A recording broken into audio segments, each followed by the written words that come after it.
Today we're diving into a really pivotal moment in ancient history. A story about how a scattered group of tribes, facing a threat that could have wiped them out completely, made a radical choice that changed everything. We're talking about the birth of the Israelite Monarchy. All right, so here's our game plan. First, we'll look at the crisis that really forced their hand. Then, we'll get into why they started demanding a king, how that whole anointing process went down, because it was not simple. And of course, the story of their very first king, Saul. And finally, we'll unpack the huge legacy this whole political experiment left behind. So, to really get why the Israelites were ready to throw out centuries of tradition, you have to understand just how dire their situation was. I mean, they were truly a people on the brink of collapse. Okay, so picture this. There is no single Israel yet. What you've got is this loose collection of 12 tribes, and honestly, they're often just doing their own thing.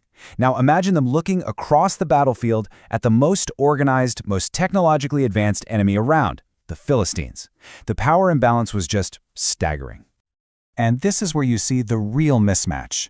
See, the Philistines weren't just some random group of raiders. No way. They had iron weapons, iron chariots, a professional, standing army, and a unified command. Meanwhile, the Israelites? They were basically stuck in the Bronze Age, calling up farmers for a temporary militia whenever there was trouble. It was a recipe for absolute disaster. All this constant pressure from the Philistines eventually led to a kind of popular uprising. But here's the crazy part. It wasn't a revolt against the Philistines. It was a revolt against their own system of government.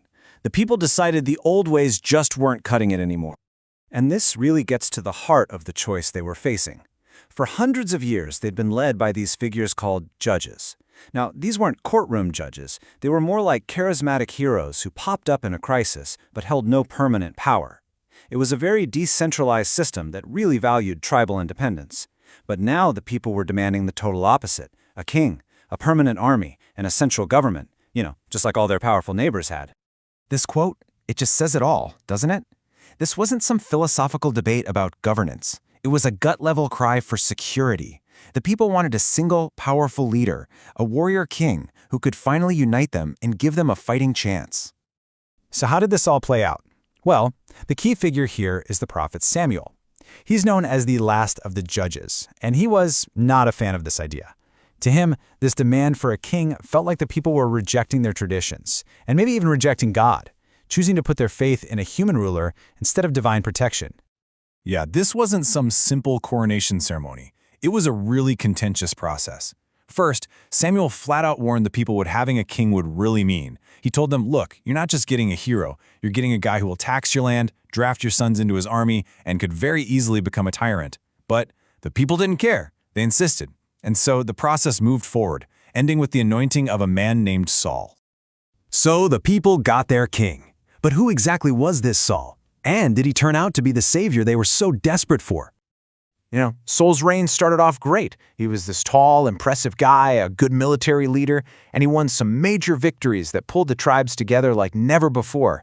But his story, it quickly turns into a tragedy. He starts clashing with the prophet Samuel, he becomes deeply insecure and paranoid, and ultimately, he dies in battle against the very enemy he was chosen to defeat. So what was the root of the problem? Well, Saul's entire reign immediately highlighted the central conflict baked into this new system. He was caught in his constant power struggle between his own authority as king and Samuel's authority as God's prophet. The question was, who's really in charge here? And that tension, that pull between royal power and religious power, would pretty much define the Israelite monarchy for the rest of its existence. Saul's reign might have ended in a personal failure, but the institution of the monarchy, that was here to stay. So, when you take a step back, what was the real, lasting impact of this massive political shift? It really boils down to a huge trade-off. On one hand, the monarchy totally worked. It created national unity, a standing army, and a central government capable of defending the people. But, on the other hand, all of Samuel's warnings came true. The people now had to deal with taxes, with their sons being drafted, the loss of their old tribal freedoms, and the constant risk of a king who might abuse his power. They basically traded freedom for security. In the end, there was just no going back. The decision to anoint a king wasn't just a simple change of leadership. It was a fundamental rewiring of Israelite society, their politics, and their entire identity. From that moment on, they were a kingdom, a centralized state, and that change was permanent. And this leaves us with a question that echoes way beyond ancient history, right? The dilemma the Israelites faced is absolutely timeless. When you're up against an overwhelming threat, what are you willing to give up for the promise of safety and security? It's a question every society, in every era, has had to answer for itself.